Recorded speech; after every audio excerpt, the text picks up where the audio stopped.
कोकणातील प्रत्येक अपडेट जाणून घेण्यासाठी आजच माझे कोकणच्या सोशल मीडिया प्लॅटफॉर्मला लाईक, फॉलो आणि सबस्क्राईब करा.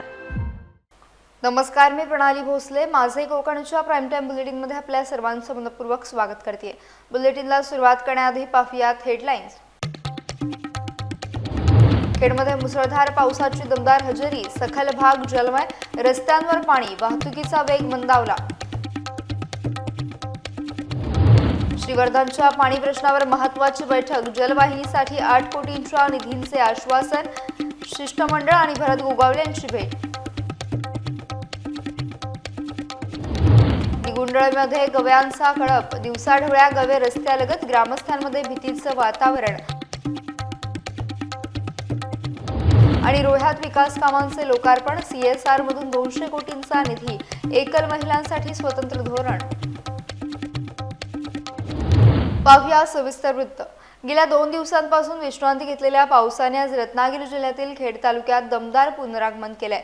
तब्बल 2 ते 2.5 तास कोसळलेल्या मुसळधार पावसामुळे शहरासह अनेक सखल भाग जलमय झाले.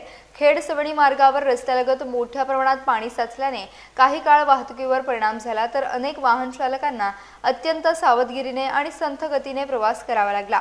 शहरातील अनेक रस्त्यांवर पाण्याचे लोट वाहत असल्याने नागरिकांची गैरसोय झाली असून दैनंदिन जनजीवन काही काळ विस्कळीत झाले. हवामान विभागाच्या अंदाजानुसार पुढील काळातही पावसाचा जोर कायम राहिल्यास सखल भागांमध्ये पाणी साचण्याची शक्यता व्यक्त केली जाते. श्रीवर्धन तालुक्यातील दांडा वावेलवाडी येथील स्मशानभूमीच्या दुरावस्थेचा प्रश्न ऐरणीवर आलाय.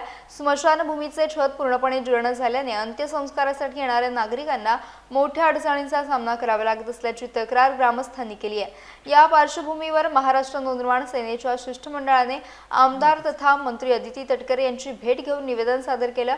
सध्याची स्मशानभूमी गावापासून दूर असून पावसाळ्यात तेथे जाण्यास अडचणी येत असल्याने गावाजवळ शासकीय जागेवर नवीन स्मशानभूमी उभारण्याची मागणी करण्यात आली. यावेळी संबंधित कामासाठी निधी उपलब्ध करून देण्याचे आश्वासन मिळाल्याचा दावा मनसेकडून करण्यात आला. मात्र तातडीने प्रत्यक्ष काम सुरू न झाल्यास ग्रामस्थांसह तीव्र आंदोलन छेडण्याचा इशारा देखील मनसेने दिला. शहरातील सतत फुटणाऱ्या मुख्य जलवाहिनीमुळे निर्माण झालेल्या पाणीटंचाईच्या पार्श्वभूमीवर श्रीवर्धन नगरपालिकेचे पदाधिकारी आणि शिवसेना शिष्टमंडळाने आमदार भरत गोगावले यांची भेट घेतली. यावेळी मुख्य जलवाहिनी बदलण्यासाठी सुमारे 8 कोटी रुपयांचा निधी उपलब्ध करून देण्याचं आश्वासन मिळाल्याची माहिती नगरपालिकेचे गटनेते देवेंद्र भुसाणे यांनी दिली. शहरातील पाणीपुरवठा अधिक सुरळीत करण्यासाठी ही जलवाहिनी बदलणे आवश्यक असल्याचे शिष्टमंडळाने यावेळी मांडले. प्रस्तावित निधी उपलब्ध झाल्यानंतर शहरातील पाणी प्रश्न सोडवण्यास मदत होईल अशी अपेक्षा व्यक्त केली जाते.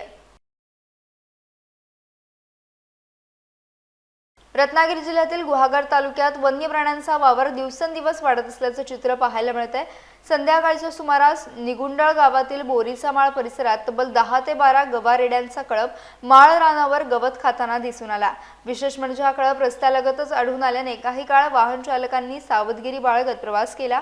एवढ्या मोठ्या संख्येनं गवे एकाच ठिकाणी दिसल्यामुळे परिसरातील ग्रामस्थांमध्ये भीतीचं वातावरण निर्माण झालंय. गुहागर तालुक्यातील विविध भागांमध्ये अलीकडच्या काळात गव्यांचा मुक्त संचार वाढल्याचं पाहायला मिळत असून आगामी भात आणि नाचणी हंगामात शेती पिकांचं नुकसान होण्याची भीती शेतकऱ्यांकडून व्यक्त केली जाते. वन विभागाने याकडे गांभीर्याने लक्ष देऊन योग्य ती उपाययोजना करावी अशी मागणी स्थानिकांकडून होत आहे.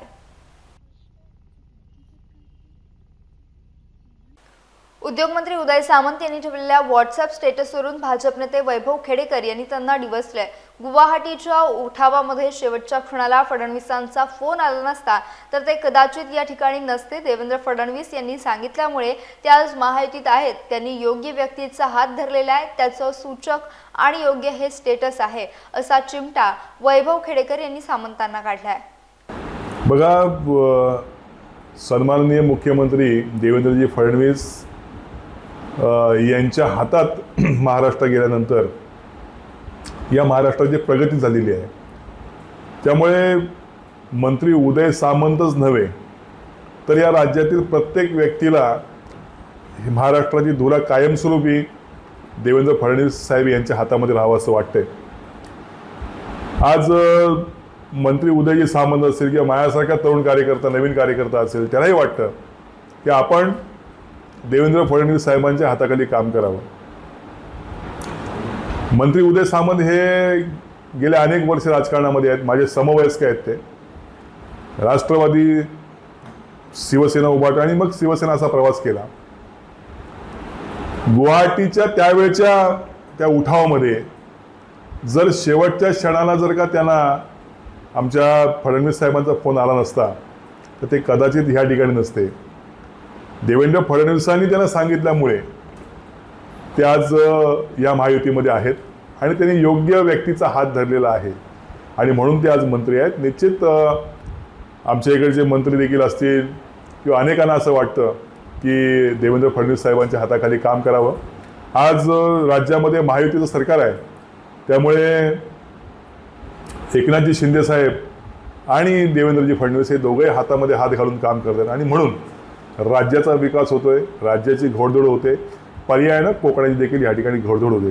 त्यामुळे त्यांचं हे सूचक आणि योग्य असं हे स्टेटस आहे. मला वाटतं भविष्यात ते अजून पुढे या ठिकाणी असतील. सिंधुदुर्ग जिल्ह्यात भाजपचे युवा नेते विशाल परब यांच्या पुढाकारातून पावसापासून संरक्षण, सेवाभावातून समर्पण या उपक्रमांतर्गत छोट्या व्यावसायिकांना मोफत व्यावसायिक छत्र्यांचे आणि आर्थिकदृष्ट्या दुर्बल विद्यार्थ्यांना शालेय दप्तरांचे वाटप करण्यात आले. सावंतवाडी विधानसभा मतदारसंघातील मळेवाड, तिठा, शिरोडा बाजारपेठ आणि रेडी गणपती मंदिर परिसरात हा उपक्रम राबवण्यात आला. पावसाळ्यात व्यवसाय करणाऱ्या छोट्या व्यापाऱ्यांना आधार मिळावा आणि विद्यार्थ्यांच्या शिक्षणाला हातभार लागावा या उद्देशाने हा उपक्रम आयोजित करण्यात आला. यावेळी स्थानिक लोकप्रतिनिधी, पदाधिकारी, व्यापारी आणि नागरिक मोठ्या संख्येने उपस्थित होते. रायगडच्या पालकमंत्री पदाबाबत सुरू असलेल्या चर्चांवर उपमुख्यमंत्री एकनाथ शिंदे यांनी प्रतिक्रिया दिली आहे. पाहूयात.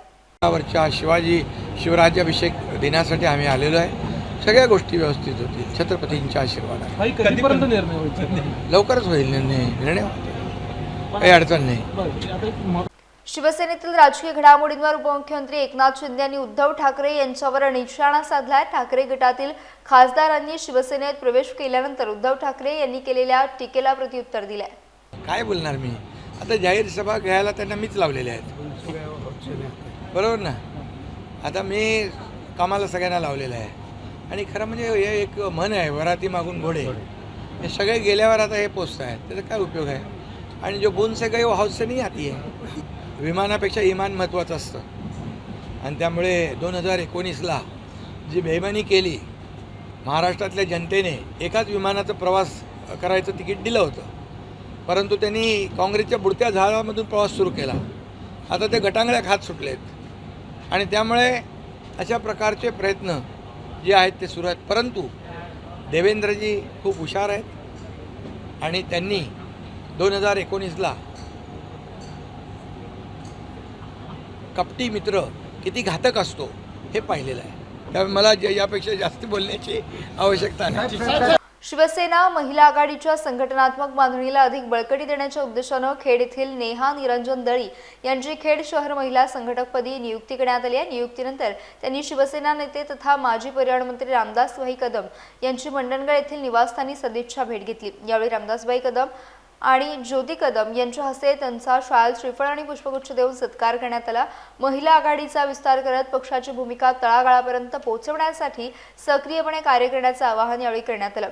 पक्ष नेतृत्वाने दाखवलेल्या विश्वासाबद्दल कृतज्ञता व्यक्त करत खेड शहरात महिला आघाडी अधिक मजबूत करण्यासाठी कटिबद्ध असल्याचं नेहा दळी यांनी सांगितलंय. कार्यक्रमाला खेड नगर परिषदेच्या नगराध्यक्षा माधवी बुटाला यांच्यासह महिला आघाडीच्या पदाधिकारी आणि कार्यकर्त्या मोठ्या संख्येने उपस्थित होत्या. रायगड जिल्ह्यातील चौंडी येथे राष्ट्रीय पल्स पोलिओ लसीकरण मोहिमेला आज उत्साहात प्रारंभ झाला. ग्रामपंचायतचे सरपंच पेंट्या उर्फ प्रसाद गायकवाड यांच्या हस्ते श्रीजा बबिता राजेंद्र चव्हाण या बालिकेला पोलिओ प्रतिबंधात्मक लसीचे 2 थेंब पाजून मोहिमेचा शुभारंभ करण्यात आला. चौंडी प्राथमिक आरोग्य केंद्रासह परिसरातील सर्व अंगणवाडी केंद्रांमध्ये 5 वर्षाखालील बालकांसाठी पोलिओ लस उपलब्ध करण्यात आली आहे. एकही बालक या लसीकरणापासून वंचित राहू नये यासाठी आरोग्य विभागाने पालकांना आपल्या पाल्याला पोलिओचे 2 थेंब आवर्जून पाजण्याचे आवाहन केले. रत्नागिरी जिल्ह्यात राष्ट्रीय पल्स पोलिओ लसीकरण मोहिमेला आज पालकमंत्री डॉक्टर उदय सामंत यांच्या हस्ते शुभारंभ करण्यात आला। जिल्हा शासकीय रुग्णालयात एका बालकाला पोलिओचे 2 थेंब पाजून मोहिमेची सुरुवात करण्यात आली। यावेळी जिल्हा परिषद मुख्य कार्यकारी अधिकारी वैदेही रानडे, अधिष्ठाता डॉक्टर जयप्रकाश रामानंद, नगराध्यक्षा शिल्पा सुर्वे, जिल्हा आरोग्य अधिकारी डॉक्टर रणधीर अट्टल्ये यांच्यासह आरोग्य विभागाचे अधिकारी उपस्थित होते। यंदा जिल्ह्यातील 5 वर्षांखालील 58,815 बालकांना पोलिओची लस देण्याचे उद्दिष्ट ठेवण्यात आले असून त्यासाठी 1,659 लसीकरण केंद्रे, 150 मोबाईल पथकं आणि 34 ट्रान्झिट पथके कार्यरत आहेत। बूथ नंतर ग्रामीण भागात 3 दिवस आणि शहरी भागात 5 दिवस घरोघरी जाऊन उर्वरित बालकांचे लसीकरण करण्यात येणार आहे। प्रत्येक पालकाने आपल्या बालकाला पोलिओचे 2 थेंब पाजून देश पोलिओमुक्त ठेवण्याच्या मोहिमेत सहभागी व्हावे असे आवाहन पालकमंत्री डॉक्टर उदय सामंत यांनी केले।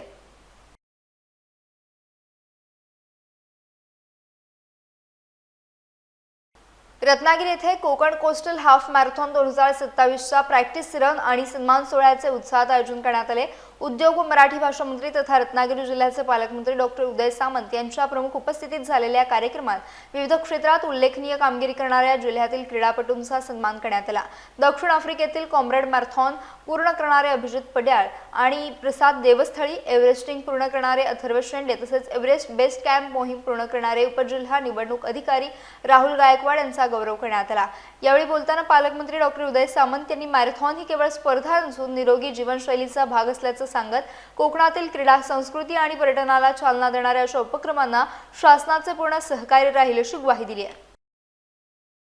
रोहा अश्विनी नगर परिषदेअंतर्गत पूर्ण झालेल्या विविध विकास कामांचे लोकार्पण महिला व बाल विकास मंत्री अदिती तटकरे आणि आमदार अनिकेत तटकरे यांच्या उपस्थितीत पार पडले। यावेळी अदिती तटकरे यांनी राज्यातील एकल महिलांसाठी स्वतंत्र धोरण आणण्याचा शासनाचा मानस व्यक्त करत त्यांच्यापर्यंत शासकीय योजनांचा लाभ प्रभावीपणे पोहोचवण्यासाठी प्रयत्न सुरू असल्याचे सांगितले।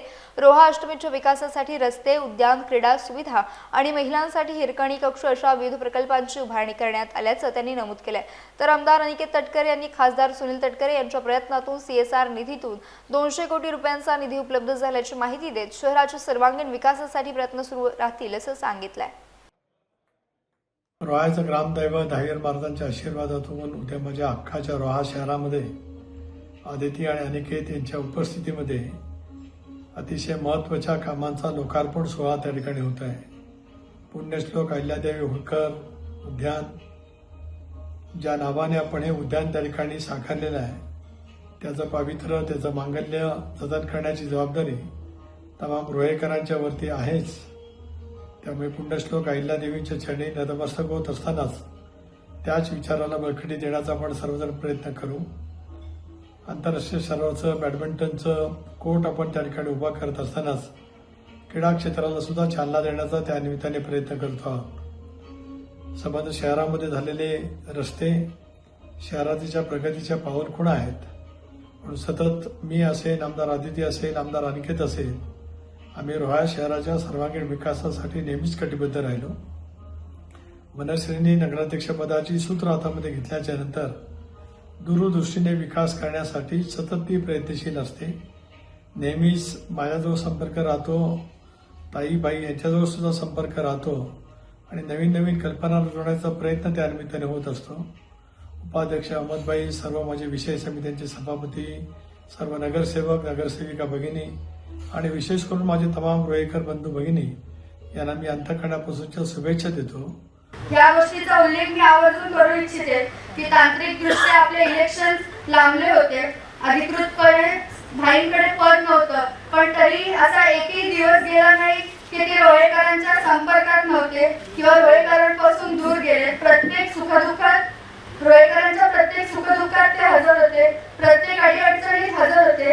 त्यामुळे रोहेकर जनतेची सेवा करण्यासाठी त्यांना कुठल्या अधिकृत पदाची गरज आहे असं नाही, हे त्यांनी त्यांच्या कृतीतून नेहमीच दाखवून दिलं आहे। पण नक्कीच पद मिळाल्यानंतर हे काम ते अधिक चांगल्या रीतीने, अधिक जोमाने, नव्या दमाने करतील यात ते मात्र शंका नाही। त्यामुळे अनिकेत भाई, तुमचं पुन्हा एकदा मनापासून अभिनंदन। भाई, तुमचा मितभाषी स्वभाव, राजकीय दूरदृष्टी, प्रत्येक सामाजिक प्रश्नाची असलेली सखोल जाण आणि सगळ्यात महत्त्वाचं म्हणजे जनतेशी जोडली गेलेली तुमची नाळ, या सर्व तुमच्या स्वभावामुळे नक्कीच आमदारपद तुम्हाला साजेसं आहे. पुन्हा एकदा तुमचं अभिनंदन करते.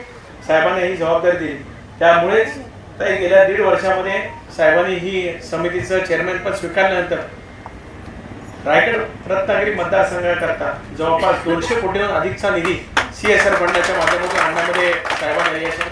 आज फक्त समाज मंदिरे किंवा याच्यापुरतं बांधण्यापुरतं आम्ही थांबलेलो नाही. समाज मंदिरं असतील किंवा इतर काही जे काही गरजा असतील त्या आपण आमदारांना, खासदारांना, DPCतना मार्गी लावतो. पण CSR मधनं साहेबांनी प्रामुख्याने एक पाहिलं की आपल्या नगरपालिकेच्या शाळा असतील, जिल्हा परिषदच्या शाळा असतील, यांना बदलत्या एकंदरीत परिस्थितीनुसार त्यांचं सुद्धा अपग्रेडेशन व्हावं.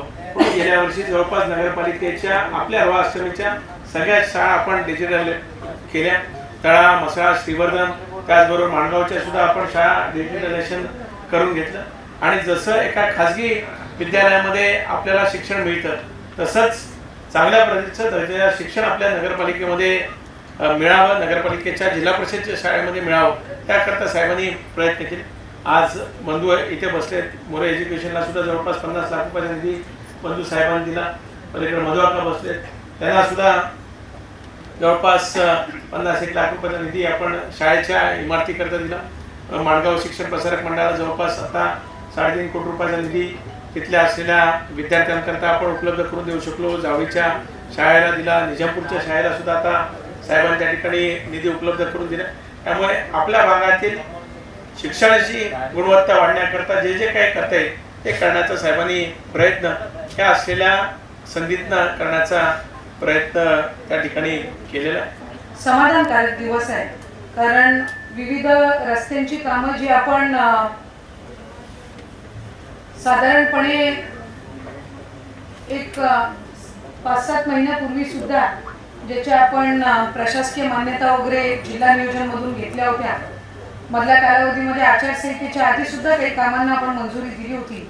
आणि नगर परिषदेचे सर्वच आपले जे नगराध्यक्षांसहित, उपनगराध्यक्षांसहित नगरसेवक, नगरसेविका आहेत, आपल्या सगळ्यांचाच असा एक साधारणपणे निश्चय होता की पावसाच्या आधी आपली ही जी रस्त्याची कामं आहेत ती त्यानिमित्ताने पूर्ण व्हावी, जेणेकरून पावसामध्ये नागरिकांना कुठल्याही पद्धतीनं जी कामं आपण मंजूर केलेली आहेत त्या अर्धवट कामांमुळे कुठेही त्रास होऊ नये या दृष्टिकोनातून आपण ही कामं सगळी अतिशय मर्यादित कालावधीमध्ये त्या ठिकाणी पूर्ण करून घेतली. खरं तर रोहा नगर परिषद आणि वरसे ग्रामपंचायत हे 2 अशी स्थानिक स्वराज्य संस्थेची एक प्रस्थान आहे की जिथे कामं आपण किती टाकली तरी जसं आपण म्हणतो बाई स्पॉन्ज असतो की त्याच्यावर पाणी टाकलं की तो पाणी नुसतं ऑब्झर्व करत राहतो, वरतून आपण आणखी टाकत राहायचं, अजिबात लिकेज काय होणार नाही. त्या पद्धतीनं शहर आणि आपली ही लगतची ग्रामपंचायत इथे विकास कामं ही आपण सगळे मंजूर करत असतो. पण खऱ्या अर्थानं विकास कामं मंजूर करत असताना सर्वात मोठं समाधान एक लोकप्रतिनिधीला मिळतं ज्या वेळेला ती सुविधा नागरिकांपर्यंत पोहोचते. या सब बुलेटिनमध्ये वेळ झाली आहे. इथेच थांबण्याची भेटूयात नवीन बुलेटिनचा. तोपर्यंत तुम्ही कुठेही जाऊ नका, पाहत राहा फक्त माझे कोकण.